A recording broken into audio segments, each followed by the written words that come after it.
Les horaires, les offices. Conduisons-nous dans la psalmodie de manière que notre esprit concorde avec notre voix. Ça, c'est pas facile, hein. Que le cœur et la voix soient bien harmonisés. Des fois, on chante des choses et le cœur est ailleurs, hein. Vous êtes bien d'accord, hein. La liturgie des heures rythme la vie bénédictine et permet de louer Dieu à toutes les heures du jour et de la nuit. Elle est couronnée par l'Eucharistie qui rythme l'année en nous faisant revivre les grands moments de la vie du Christ. Mais bien sûr, il faut que le cœur concorde avec notre voix. Voilà. Donc, ne pas s'endormir pendant l'office, il le dit à des moments. Et donc, ça c'est la fidélité à la liturgie, et notamment à la liturgie des heures, donc les offices chaque... Ça c'est très monastique, mais nous, vous avez la messe ou d'autres offices comme ça. La liturgie. La lecture. Il y a l'expression un travail de bénédictin, donc ça c'est le travail, mais aussi les moines lisent beaucoup. Les livres doivent consacrer certaines heures au travail des mains, les frères, pardon, doivent consacrer certaines heures au travail des mains, et à d'autres la lecture des choses divines. Hein? Ora et labora. C'est la devise des moines, et je ne l'ai pas marqué là. Hein? Prie et travail. Prie et travail. Donc c'est les deux pôles de la vie.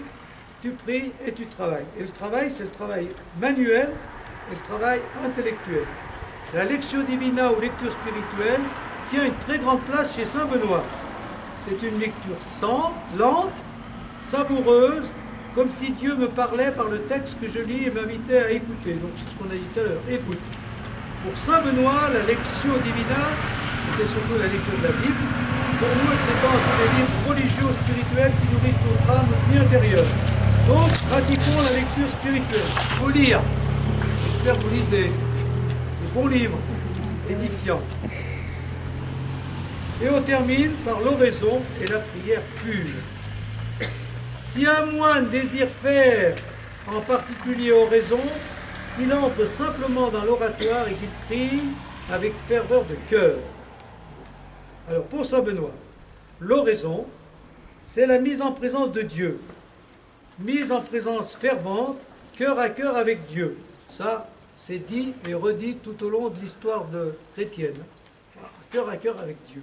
C'est pas cérébral, c'est pas intellectuel, c'est voilà. Je me mets en présence de Dieu comme en présence d'un ami. Ça, il le dit lui-même, beaucoup d'autres l'ont dit, ça revient constamment partout dans la spiritualité. Mais elle devient parfois prière pure quand Dieu semble se retirer. Quand c'est la nuit qui tombe sur l'âme, nuit qui peut aller en progression, quand l'âme chemine sans lumière dans une absence complète de Dieu, de vide absolu. Quand Dieu se retire, c'est pour nous inviter à partir plus loin à sa recherche. Il nous invite alors à un amour plus grand que l'amour sensible. Peu à peu, il élève notre âme vers le sommet de la contemplation. La lumière de la contemplation élargit la capacité de l'âme. Il y a donc des hauts et des bas dans l'oraison, mais il faut la pratiquer pour s'élever sans cesse vers Dieu, et il faut qu'elle transforme toute notre vie en prière, en marche permanente, en présence de Dieu. Alors, donc là, je reviens sur l'histoire de la prière pure. Donc il y a des moments de prière cœur à cœur avec Dieu où on sent la présence de Dieu, donc ça c'est réconfortant. Mais lui, ce qu'il appelle la prière pure, c'est la prière un peu sèche, aride, quand on ne ressent pas la présence de Dieu et qu'on prie quand même. Est-ce que ça, vous êtes d'accord? Oui. La prière pure, c'est la prière sans trop de sensations. Ouais. C'est un peu sec. Moi, je trouve quand c'est un peu sec, on a tendance à arrêter. Hein. Oui, mais c'est ça le problème.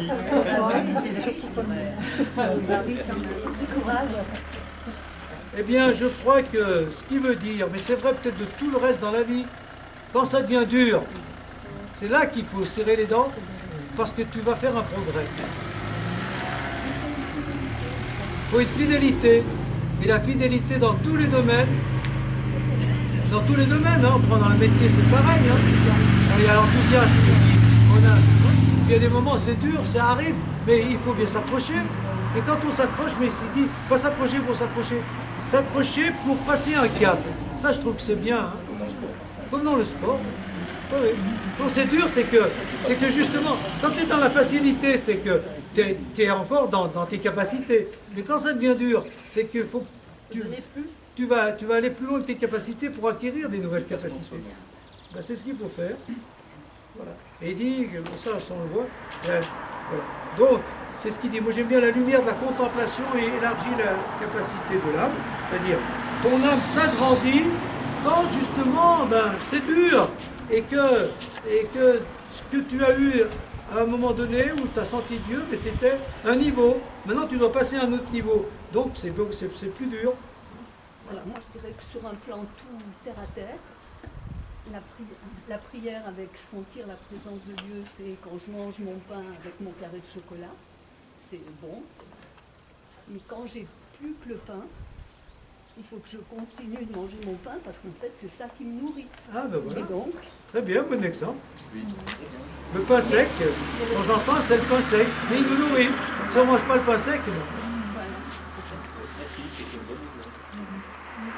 Mais peut-être que c'est un des problèmes d'aujourd'hui, c'est que justement aujourd'hui, quand on n'a plus la sensation, quand on n'a plus les sensations, eh bien on arrête.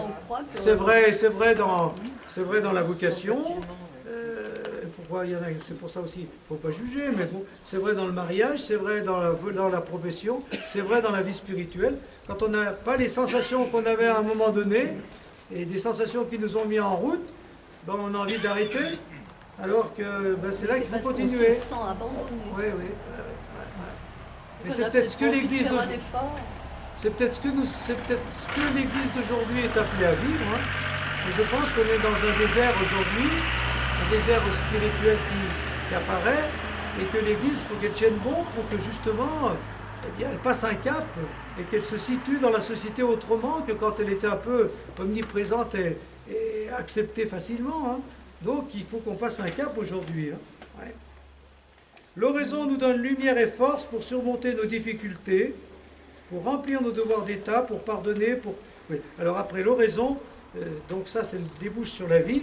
S'il y a des bons moments d'oraison dans la présence fervente cœur à cœur avec Dieu ou dans l'aridité, si on est fidèle, eh bien ça va rejaillir sur notre vie et c'est notre vie qui sera une vie en présence de Dieu. Il faut prendre des temps de présence à Dieu, la prière, pour vivre en présence de Dieu. D'accord. Voilà. Parce que si on n'a pas des temps explicites de prière, Dieu petit à petit va disparaître. Et donc on prend des temps de présence à Dieu pour qu'il nous accompagne dans notre vie et qu'on vive en sa présence. Voilà.